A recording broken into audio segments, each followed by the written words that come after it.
My favorite quote by Martin Luther King Jr., and it feels particularly trenchant in this moment, begins, "Power without love is reckless and abusive, and love without power is sentimental and anemic."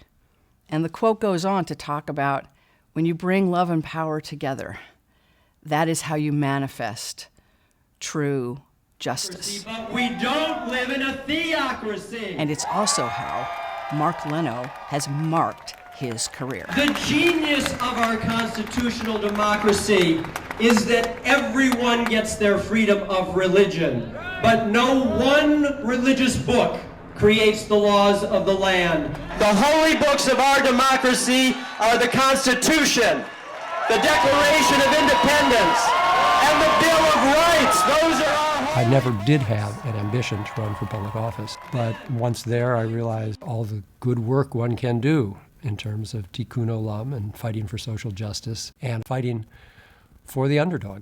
Mark is a legislator that we have always been able to count on. He's savvy, he's diligent, decent, hardworking, and he is a mensch.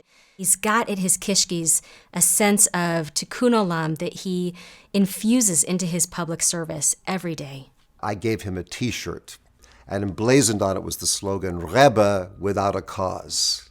It was a kind of prediction of the direction in which his life was going to go, because he was someone who was going to find all kinds of causes that were, in a way, the kinds of things that a really good Rebbe would have done, except he was finding another way to do it in the community. My rabbinical background is decidedly brief. I attended the New York campus after the first year mandatory program in Jerusalem, and in that second year in New York I dropped out. A number of things have stayed with me. Centuries ago, in Eastern European villages, the rabbi was the butcher, the baker, the candlestick maker. He had to make his own way in the world, but then he did this other thing, this service to the community and his rabbinics, because he couldn't not do it. It's who he was. I became a small business owner, and over time, half my day was spent doing my for-profit work, half my day was doing my not-for-profit work, and if you asked me why, I would have told you because I can't not do it. Mark cares a great deal about his entire diverse constituency. He'd frequently reach out to JCRC to get our pulse on certain issues. He was right there with us with the circumcision ban, making sure we were able to defeat that measure. He was right there with us with the boycott, divestment, and sanctions movement whenever we have called upon him and needed him. And when our social service organizations have faced really tough times in Sacramento, Mark has often been our stalwart supporter and our very first phone call. I'd like to think that I'm a super fierce advocate for LGBT equality, and yet it was Mark who pushed me sooner than I thought we might have been ready to fight for marriage equality. We were the first state legislature in the entire country to pass an equal marriage rights bill, and we offered our governor history on a platter, but unfortunately his vision didn't extend far enough. I think I've always sensed in Mark that he's unique and special, and that the mold got broken at some point. I could not have imagined that he would have been as a prolific legislator as he has been. He has championed dozens of bills addressing myriad issues, and the through line with all of them is that they were targeted at protecting people who needed protection and who needed to have a champion in Sacramento. He has a special sensitivity to the needs of people who are vulnerable and dependent, and he understands this as a role for the private sector, but he also understands this as a really important role for government. And he's been one of those elected officials that I feel like really sets the standard for what we'd hope for in an elected official. I've had the rare opportunity to come to know the Jewish home from a number of perspectives. First, as a Jewish San Franciscan. Mark Leno has a long history of engagement with the Jewish home of San Francisco. He has celebrated many a milestone with us over the years, as well as advocated for us in the more challenging times. JCRC worked with the Jewish Home when it was facing the risk of losing millions of dollars in state funding. The Jewish Home was among a group of care facilities that had its reimbursement rates cut deeply. Mark was chair of the Senate Budget Committee at the time and was very attentive to what the remedy could be that would be beneficial for the state of California and for the Jewish Home. And because he's so astute about these things, what would also be beneficial for the other similar service providers? Skilled nursing facilities existed in rural areas, especially in Northern California, so I could partner with my Republican colleagues in much more conservative parts of the state and build a strong coalition.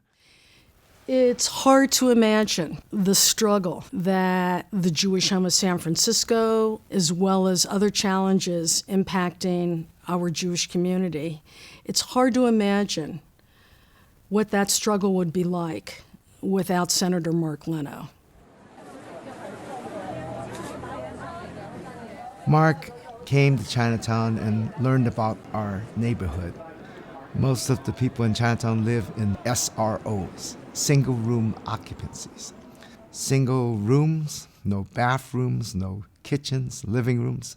It's the housing of last resort for our community. Mark understood how important that type of housing was, and he exempted the Ellis Act evictions for SRO residential hotels.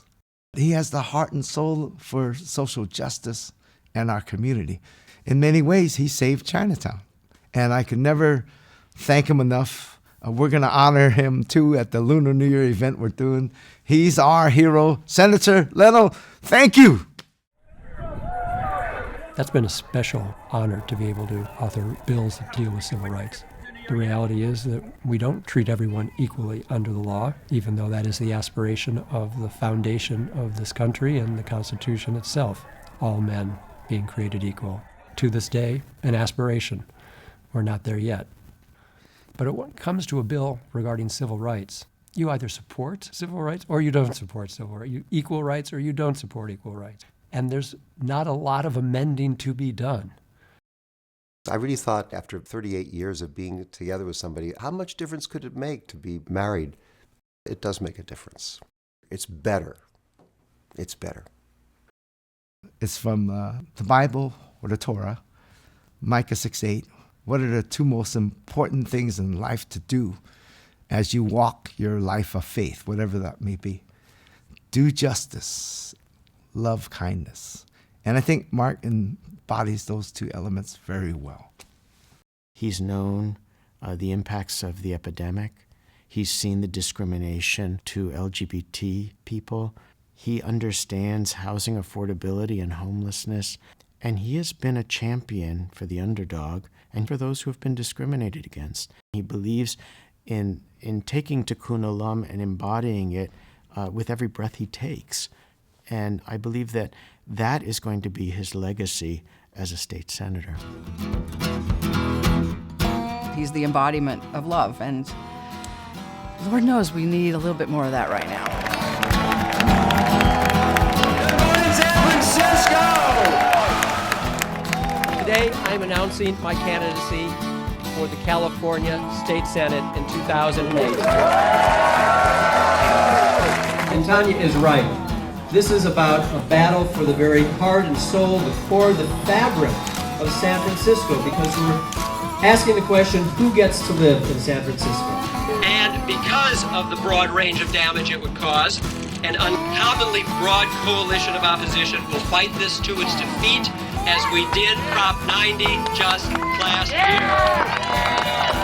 You feel the love of freedom? Yeah!